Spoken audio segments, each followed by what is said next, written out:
नमस्कार साथियों, नारायणी क्लासेस की करंट अफेयर सीरीज में आपका एक बार फिर से स्वागत है। आज हम करेंगे 19 जून के इंपॉर्टेंट क्वेश्चन आंसर्स।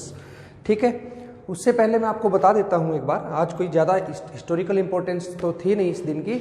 तो आज के दिन क्या है, 19 जून को क्या मनाया जाता है? World sickle cell awareness day. एक बीमारी होती है सिकल सेल एनीमिया। एनीमिया मतलब खून की कमी, या पार्टिकुलरली बोले तो हीमोग्लोबिन की कमी या कोई एक्टिव हीमोग्लोबिन ना होना या कमी हो जाना। ठीक है, तो सिकल सेल एनीमिया, ठीक है, एनीमिया का ही एक टाइप हो गया। ठीक है, ये एक ऐसी बीमारी होती है, आपको पता होगा आरबीआई की जो शेप होती है वो कैसी हो जाती है, वो राउंड की बजाय वो कैसी हो जाएगी, सिकल शेप्ड। सिकल का मतलब क्या होता है? दराती। दराती जैसी शेप हो जाती है और वो किसी भी काम नहीं आती, क्योंकि आरबीआई का काम क्या है, ब्लड का काम क्या है कि ट्रांसपोर्ट करना ऑक्सीजन को अलग अलग सेल्स के अंदर, हर ऑर्गन के सेल के अंदर ऑक्सीजन पहुंचाता है ब्लड। इसीलिए ब्लड को बोलते हैं ट्रांसपोर्टेशन टिश्यू। ट्रांसपोर्ट करता है ऑक्सीजन को और खाने को भी ब्लड के द्वारा होता है। तो ये सिकल सेल एनीमिया होता है, इसमें ये क्या होती है, आरबीसी सिकल शेप्ड हो जाती है, जिसकी वजह से ये अपना काम अच्छी तरह से नहीं कर पाएंगी और ऑर्गन्स के पास, सेल्स के पास अगर ढंग से ऑक्सीजन नहीं पहुंचेंगी तो वो डेड हो जाएंगे। ठीक है, तो ये होता क्या है, ये सिकल सेल एनीमिया, ये बीमारी होती कैसे है? ये आनुवांशिक है, हेरिडेटरी डिजीज है, आनुवांशिक है। माता पिता से होती है बच्चे को, और 6-7 महीने का जब बच्चा हो जाता है तब पता लग जाता है कि इसको सिकल सेल एनीमिया है। ठीक है, बहुत सारे लोग अवेयर नहीं है, उसका मतलब वो सोचते हैं कि ब्लड ट्रांसफ्यूज ही कराना पड़ेगा हर महीने में या हर एक एक पार्टिकुलर टाइम के बाद। लेकिन इसीलिए अवेयरनेस फैलाई जा रही है कि आप क्या बोलते हैं उसको, मेरू रज्जू से निकाल के सेल्स उसका इलाज कर सकते हैं। ठीक है, तो आज क्या है, 19 जून को world sickle cell awareness day. ठीक है, चलिए आज करते हैं अपने आज के क्वेश्चन शुरू। विच इंडियन स्प्रिंटर, कौन सा ऐसा धावक है इंडिया का, एक सेकेंड, कौन सा ऐसा इंडिया का धावक है जिसको क्या मिला है, राजीव गांधी खेल रत्न पुरस्कार में नॉमिनेट हुआ है। नॉमिनेट मतलब नामित हुआ है अभी, तो कौन सा है? ए है द्युति चंद, बी है हिमा दास, सी है मोहम्मद अनास और डी है मंजीत चहल। ठीक है, तो आपका यहाँ पे सही ऑप्शन होगा, करेक्ट ऑप्शन है आपका हिमा दास। हिमा दास क्या है, एक धावक है और उनको क्या नॉमिनेट किया है, उनको नॉमिनेट किया है कि भाई राजीव गांधी खेल रत्न पुरस्कार उन्हें मिले। ठीक है, अभी नॉमिनेट हुए हैं, चलो एक बार देख लेते हैं। ये हिमा दास, ठीक है, 400 रिले रेस में भी इन्होंने पार्टिसिपेट किया था और इनके 2 गोल्ड मेडल हैं और एक क्या बोलते हैं इनके पास एक और सिल्वर मेडल है। तो इनके साथ किसका मतलब कंपटीशन है, नॉमिनेट और कौन हुआ है इस पुरस्कार के लिए?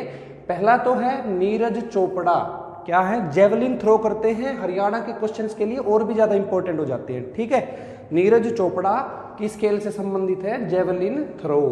ठीक है, भाला फेंकते हैं। ठीक है, विनेश फोगाट हरियाणा के लिए फिर इंपॉर्टेंट है, हरियाणा वाले एग्जाम के लिए, क्या है, रेसलर है, फोगाट फैमिली से है, बलाली गांव है, पता ही होगा, दंगल मूवी आई थी, उन्हीं में से एक सिस्टर है, फोगाट बहनों में से विनेश फोगाट। नेक्स्ट है मोनिका बत्रा, ये भी नॉमिनेट हुई। ये क्या है, टेबल टेनिस की प्लेयर है, टेबल टेनिस की। रानी रामपाल आपको पता ही होगा, कई बार पेपर में पूछा जा चुका है, रानी रामपाल किस खेल से संबंधित है? तो रानी रामपाल हॉकी टीम की कैप्टन भी रही है। ठीक है, ओके, अगला रोहित शर्मा, बताने की जरूरत नहीं होगी, क्रिकेट से संबंधित है। ठीक है, वो तो देखते हैं, हम अपडेट रहेंगे करंट से कि किसको मिला राजीव गांधी खेल रत्न पुरस्कार। Which tennis championship is scheduled to be held from August September this year? आपको पता है ग्रैंड स्लैम होते हैं 4 बहुत इंपॉर्टेंट। ठीक है, एक ऑस्ट्रेलियन ओपन होता है ऑस्ट्रेलिया में, वो होता है जनवरी में। ठीक है, उसके बाद होता है फ्रेंच ओपन, ठीक है, जून जुलाई में, मई जून में, और फिर उसके बाद फ्रेंच ओपन के बाद होता है विंबलडन यूके में, ब्रिटेन में। ठीक है, और उसके बाद होता है अमेरिका में यूएस ओपन। ठीक है, वो होता है सितंबर में, अगस्त में। तो कोरोना वायरस की वजह से सिर्फ एक ही गेम हो पाया है ऑस्ट्रेलियन ओपन जनवरी में, जिसमें नोवाक जोकोविक ने मेन सिंगल का खिताब जीता था। ठीक है, तो अभी ये क्या है, ये पूछा गया है कि अभी अब अगस्त सितंबर में एक शेड्यूल जारी कर दिया है, तो कौन से गेम के लिए शुरू किया? ये तो हो ही चुका है, तो ये तो ऑप्शन आपका हो ही नहीं सकता। तो फ्रेंच ओपन, विंबलडन ओपन या यूएस ओपन? तो आपका सही ऑप्शन है यूएस ओपन, जो होता भी क्या है, अगस्त सितंबर में ही था। तो यूएस ओपन ने क्या किया, उन्होंने अपना शेड्यूल दे दिया कि अगस्त सितंबर में क्या होगा, यूएस ओपन होगा। लेकिन कैसे? बिना दर्शकों के, बिना दर्शकों के, ठीक है, दर्शक नहीं होंगे कोरोना की वजह से, तो ठीक है। लेकिन आज मैं ये लेक्चर बनाते बनाते ही मैंने एक न्यूज़ पढ़ी कि जो फ्रेंच ओपन है, जो मई जून में होता था, फ्रेंच ओपन वाले भी बोल रहे हैं कि हम भी डेट अनाउंस करेंगे, सितंबर या अक्टूबर में फ्रेंच ओपन भी हो सकते हैं। ये हम जब भी न्यूज़ आएगी और इनकी एग्जैक्ट डेट होगी हम अपडेट कर देंगे। तो एक क्वेश्चन बार बार एसएससी में पूछा जाता है कि भाई कौन सी पहले होती है, कौन सी बात, क्रोनोलॉजिकल ऑर्डर में लगाइए। तो ये वर्ल्ड मैप है, आप इजीली कैसे याद कर सकते हैं, माइंड मैप बनाइए। सबसे पहले पूर्व में ऑस्ट्रेलियन ओपन हो गया जनवरी में, फिर आ गया फ्रेंच ओपन, ठीक है। फिर फ्रेंच ओपन के बाद यूएस यूके का विंबलडन ओपन, विंबलडन चैंपियनशिप, फिर आ गया यूएस ओपन। तो पूर्व से पश्चिम जाएंगे, ऑस्ट्रेलिया, फ्रेंच, विंबलडन होता है यूके में, यूनाइटेड किंगडम में या ब्रिटेन में, और यूएस लास्ट में, ठीक है। तो यूएस के लिए बताया है कि बिना किसी दर्शक के ये यूएस ओपन इस बार होंगे। अच्छी खबर है कोरोना महामारी के चलते। तो लास्ट के जो 4 हैं, ठीक है, ऑस्ट्रेलियन ओपन हो चुका है, मैंने बताया, नोवाक जोकोविक जीत चुके हैं, ठीक है। और ये जरूरी नहीं है सेकंड कौन आया। और 2019 के चारों देख लेते हैं हम। पहले ऑस्ट्रेलियन ओपन होता है, फिर फ्रेंच ओपन, विंबलडन, यूएस। किसने जीता? नोवाक जोकोविक, ठीक है। फिर राफेल नडाल ने हरा दिया था किसको? डोमिनियन थीम को। फिर नोवाक जोकोविक और फिर राफेल नडाल। ऐसे याद रख लेना लाइन में ही, Novak Rafael, Novak Rafael, okay. तो ये बार बार क्वेश्चन पूछे जा सकते हैं, और ये बार मतलब इस वजह से ये कैंसिल हो गए हैं या फिर पोस्टपोन हो गए हैं, तो ये क्वेश्चन और भी ज़्यादा इंपॉर्टेंट हो जाते हैं। विच Indian state UT will have the world largest Covid care facility? ऐसा कौन सा स्टेट या फिर केंद्र शासित प्रदेश है जहां पे क्या होगा, दुनिया की सबसे बड़ी कोविड फैसिलिटी होगी? तो कौन सी है? महाराष्ट्र, दिल्ली, हरियाणा या Dadra Nagar Haveli and Daman and Diu. तो यहाँ आपका ऑप्शन सही होगा दिल्ली, ठीक है। दिल्ली में क्या बन रहा है? सबसे बड़ी कोविड केयर फैसिलिटी, और बड़ी मतलब वर्ल्ड की सबसे बड़ी, ओके।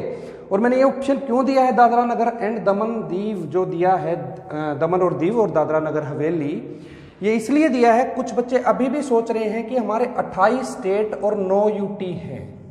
नहीं, क्या हुआ कि 26 जनवरी 2020 इस डेट को क्या अनाउंस किया है कि दमन और दीव और दादरा नगर हवेली को मर्ज कर दिया गया है, एक ही यूटी बना दिया गया है। तो ठीक है, यहां पे मैंने इसलिए इस ऑप्शन को डाला था कि ये भी आपका करंट का क्वेश्चन हो जाए, इसकी तरफ ध्यान देना। अब हमारे 28 स्टेट हैं और 8 केंद्र शासित प्रदेश हैं। ज्योग्राफी की जो भारत की ज्योग्राफी, इंडियन ज्योग्राफी की जो सीरीज सुनील सर पढ़ा रहे हैं उसमें बिल्कुल अच्छी तरह समझाया गया है। और जम्मू कश्मीर के साथ जितनी भी मतलब चेंज हुए हैं कि कौन सी बाउंड्री लेह के साथ है, कौन सी बाउंड्री जम्मू कश्मीर के साथ है, पाकिस्तान की है, मतलब पाकिस्तान की क्या लद्दाख के साथ लगती है या नहीं है, वो सारी चीज़ें वहाँ कवर करवा दी गई हैं, बिल्कुल अपडेटेड। तो एक बार जरूर देख लेना। चलिए नेक्स्ट है, दिल्ली में क्या बना रहे हैं हम? वर्ल्ड की सबसे बड़ी Covid care facility, 22 football field, मतलब इतनी बड़ी है कि 22 फुटबॉल फील्ड वहाँ पे समा जाएं। तो नेक्स्ट क्वेश्चन हम जाते हैं। Galwan valley is situated in which state और यूटी? आ गया ना इंपॉर्टेंट भाई। अब ये लद्दाख में है या जम्मू कश्मीर में है या सिक्किम में है या हिमाचल प्रदेश में? चाइना के ऊपर एक अलग सी वीडियो बनाई जा रही है आपके लिए, बिल्कुल कंटेंट ऐसा दिया जाएगा जो भी हिस्टोरिकल एस्पेक्ट है और जो भी हमारे जितने भी डिस्प्यूटेड एरिया हैं LAC पे, LAC क्या होता है, LOC क्या होता है, वो सारी चीजें उस वीडियो में कवर करवा दी जाएंगी। तो क्या होगा यहाँ पे आपका ऑप्शन? यहाँ पे होगा आपका ऑप्शन लद्दाख, ठीक है। लद्दाख में है जो ये गलवान वैली है, जहाँ पे चाइना और इंडिया के सैनिकों की आपस में झड़प हुई थी, ठीक है। हमारे 20 जवान शहीद भी हुए थे, उनके नाम मैंने यहाँ पे लिख दिए हैं। तो ये कुछ इतना नहीं आएगा, रखने की जरूरत नहीं है। तो ये देखो लद्दाख, अब ये देखो लद्दाख की सीमा कहाँ कहाँ लगती है, और जम्मू कश्मीर की सिर्फ पाकिस्तान के साथ लगती है। तो ध्यान रखना इस बात को, और उस अपडेटेड लेक्चर को जरूर देखना सुनील सर के, और ये मैं लिंक दे दूंगा डिस्क्रिप्शन में। ये है गलवान वैली और है कहाँ पे? ये लद्दाख में, ठीक है। लद्दाख भी एक यूटी बन गया है, और कौन सा बन गया है? जम्मू कश्मीर भी एक यूटी बनाए थे। कब बनाए थे एक बार रिवाइज करा देता हूँ। 31 अक्टूबर को क्या होता है? एकता दिवस, नेशनल यूनिटी डे। किसके जन्मदिन पे? सरदार वल्लभ भाई पटेल के जन्मदिन पे, ठीक है। उसी दिन क्या हुआ, इसको मतलब के जम्मू कश्मीर और लद्दाख को 2 यूटीज में मतलब परिवर्तित कर दिया गया J&K और रीऑर्गेनाइजेशन एक्ट के द्वारा। और ये घोषणा कब हुई थी, 5 अगस्त को। तो ध्यान रखना दोनों ही डेट इंपॉर्टेंट है।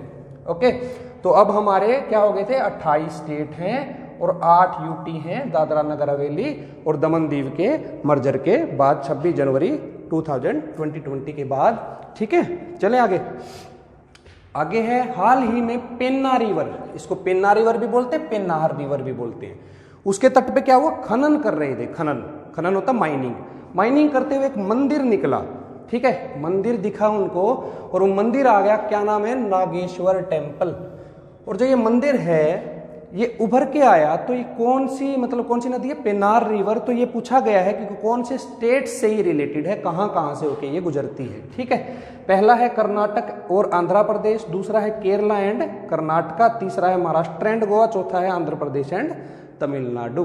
तो करेक्ट ऑप्शन आपका क्या है, कर्नाटका एंड आंध्र प्रदेश। ओके, क्या होता है कि क्या बोलते हैं इसको, कर्नाटका में जो चिकमगलूर है ना, वहां से ये रिवर निकलती है और आंध्र प्रदेश से गुजरते हुए ये बे ऑफ बंगाल की खाड़ी में गिर जाती है। एक बार मैप में देख लेते हैं, ठीक है। 200 साल पुराना, ठीक है। नागेश्वर है तो कौन सा टेम्पल है, शिव टेम्पल है, ठीक है, नाम से ही समझ में आ रहा है। तो ये देखो इस तरह का मंदिर मिला है, यहाँ पे माइनिंग चल रही थी और माइनिंग करते करते जो रेत निकालते हैं हम, तो वहां पे क्या मिला है, एक नागेश्वर टेम्पल। ये कितना है, 200 साल पुराना है। 3 मंदिरों के बारे में हम बात कर चुके हैं 3 दिन में, मतलब करंट में तीनों न्यूज में है। पहला कौन सा है, गोपीनाथ मंदिर, वो कहाँ से निकला था, वो महानदी उड़ीसा में से, ठीक है, करवाया था मैंने, लास्ट वीडियो देख लेना। वहां से क्या हुआ, रीएमर्ज हुआ, डूब चुका था। दूसरा मैंने क्या करवाया था, दूसरा मैंने कहा था पशुपतिनाथ टेम्पल, कल वाली वीडियो में, ठीक है। पशुपतिनाथ टेम्पल सबसे बड़ा नेपाल का मंदिर परिसर है, ओके, वो भी बहुत इंपॉर्टेंट है। हमने क्या किया, इतने विवादों के बाद उन्होंने मैप भी फाइनल कर दिया अपना कि हमारा है ये कालापानी, लिपुलेख और लिम्पियादुरा। फिर भी हमने क्या किया, 2.33 करोड़ रुपए दिए, ठीक है, किस चीज के लिए, पशुपतिनाथ टेम्पल। पशुपतिनाथ टेम्पल किससे रिलेटेड है, शिव भगवान से। नागेश्वर टेम्पल जो अभी मिला नेल्लोर में, किससे रिलेटेड है, शिव से। और गोपीनाथ, गोपी से नाम से समझ में आ गया होगा, वो कहाँ से रिलेटेड है, वो कृष्णा से रिलेटेड है, विष्णु भगवान से रिलेटेड है, ठीक है।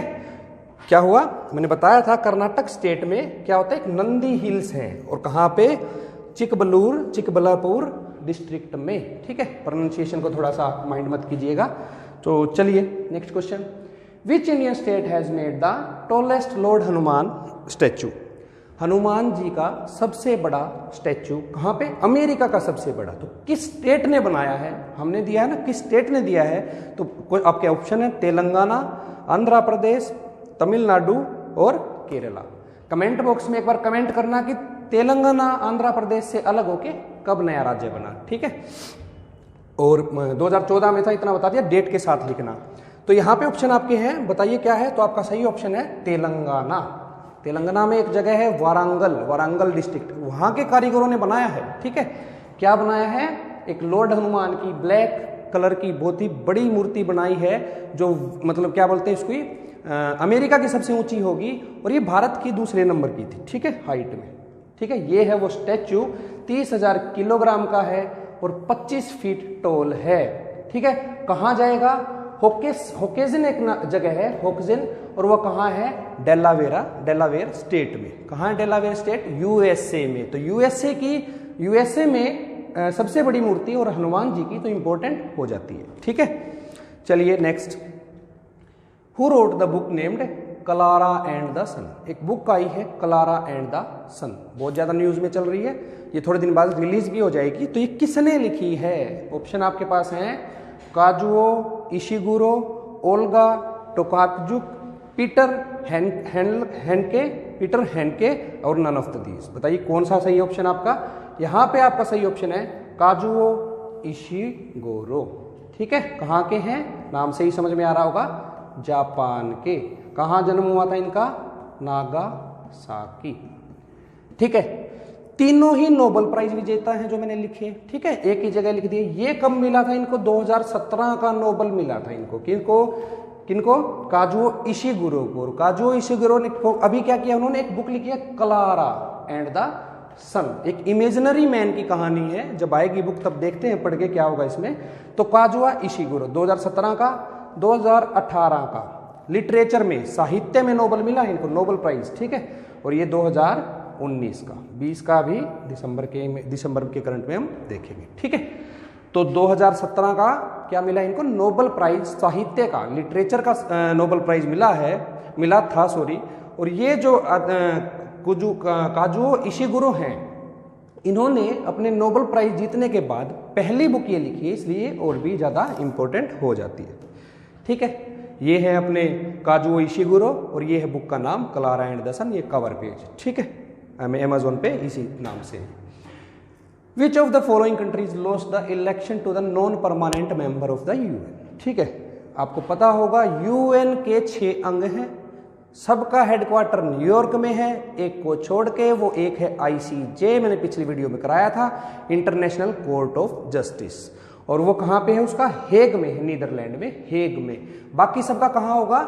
न्यूयॉर्क में। तो यूएन के मेन 6 अंगों में से एक अंग है UNSC, United nation security council. इसमें 5 मेंबर परमानेंट रहते हैं और 10 मेंबर मतलब घुमा फिरा के चूज किए जाते हैं, कुछ वेस्टर्न यूरोपियन एरिया में से, सॉरी ईस्टर्न यूरोपियन में से, कुछ एशिया पैसिफिक में से। तो एशिया पैसिफिक में इंडिया को क्या हुआ है? इंडिया ने ये क्या कहते हैं, इस बार हमें मेंबरशिप मिली है 2021-22 की टर्म के लिए।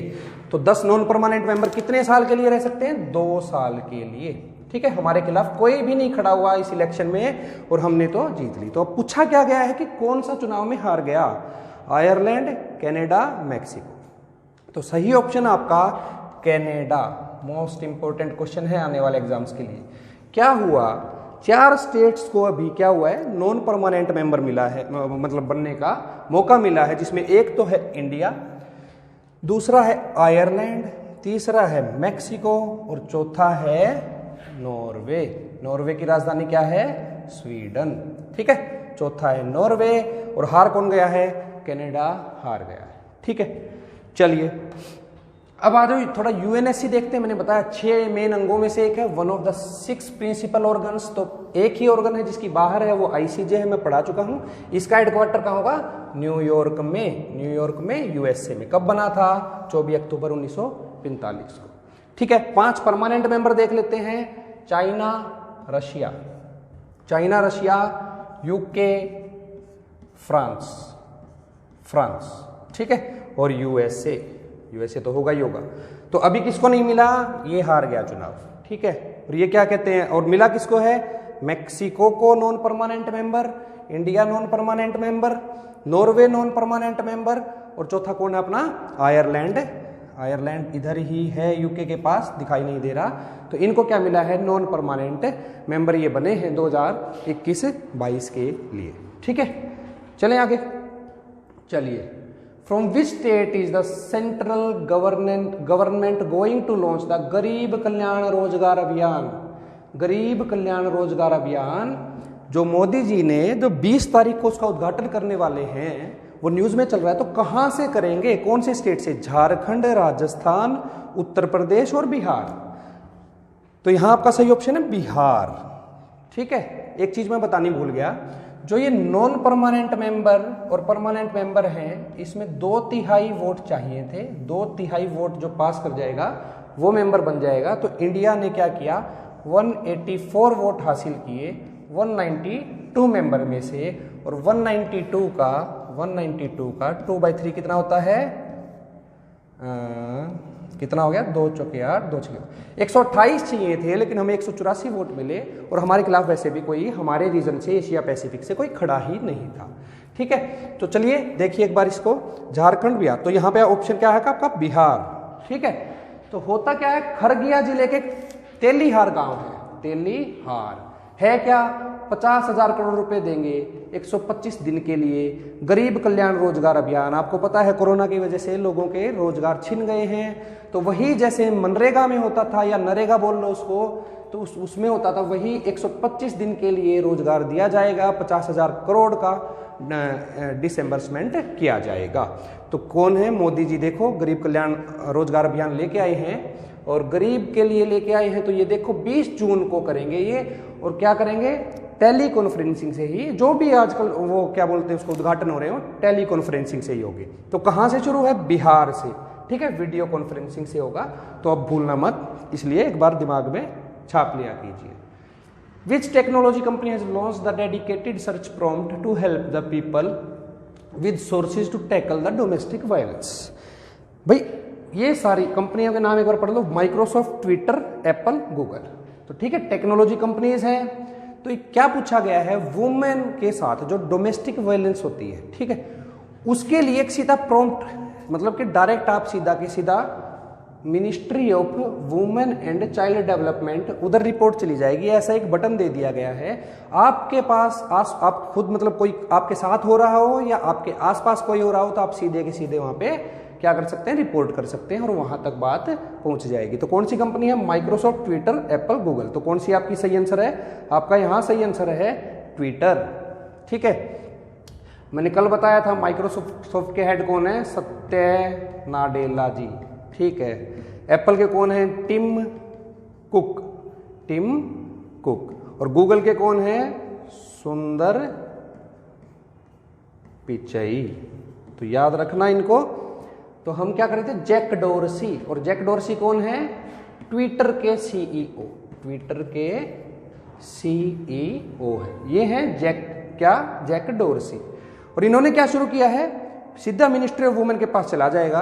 क्या चला जाएगा? एक प्रॉम्प्ट डाला है कि उससे डायरेक्ट आप वो कर सकते हो, क्या बोलते हैं उसको, मतलब अपनी प्रॉब्लम जो भी अगर आपके साथ हो रही है या किसी के साथ हो रही है तो आप रिपोर्ट कर सकते हैं। और नेशनल कमीशन फॉर वुमेन के पास, एनसीडब्ल्यू के पास भी पहुंच जाएगी। तो कमेंट में लिख के बताना कि एनसीडब्ल्यू का हाल फिलहाल में चेयरमैन कौन है। ठीक है, तो क्या होगा? Jack Dorsey. इन्होंने क्या किया है? एक प्रॉम्प्ट दिया है ट्विटर हैंडल पे आपके। तो ठीक है, आज के लिए इतना ही। मिलते हैं कल, शायद वीडियो ना आ पाए। मंडे को आपको सैटरडे, संडे और मंडे की करंट अफेयर करवा दी जाएगी। Thank you.